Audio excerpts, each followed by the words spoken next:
नमस्कार दोस्तों, कैसे हैं आप सब। कहानी के वृतांत में मैं अनु आप सबका स्वागत करती हूँ। आज की कहानी लेके आई हूँ सबसे बढ़कर कौन। 8वीं कहानी है बैताल पच्चीसी। कहानी की ओर मुख करते हैं। अंग देश के गांव में एक धनी ब्राह्मण रहता था।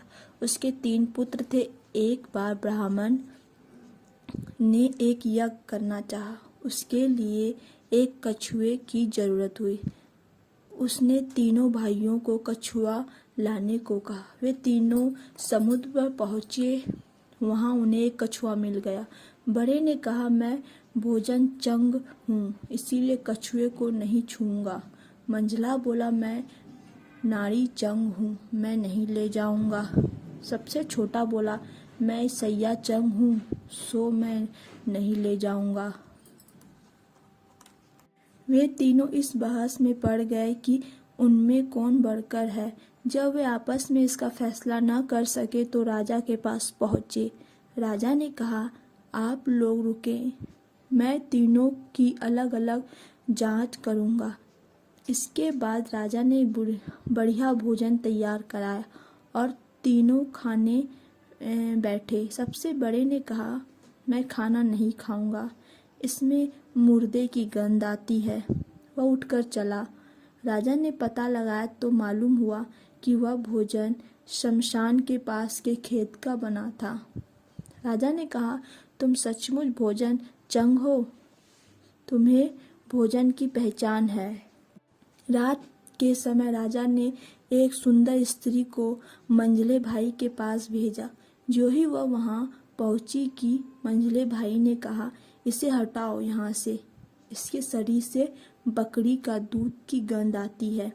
राजा ने यह सुनकर पता लगाया तो मालूम हुआ कि वह स्त्री बचपन में बकरी के दूध पर पली थी। राजा बड़ा खुश हुआ और बोला, तुम सचमुच नारी चंग हो।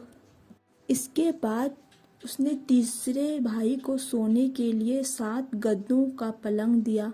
जैसे ही वह उस पर लेटा कि एकदम चीखकर उठ बैठा।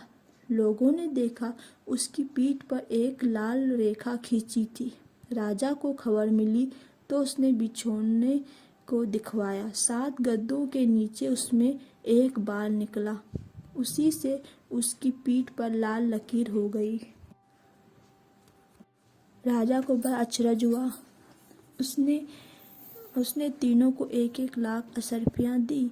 अब वे तीनों कछुए को ले जाना भूल गए, वहीं आनंद से रहने लगे। इतना कहकर बैताल बोला, हे राजा, तुम बता उन तीनों में से बढ़कर कौन था।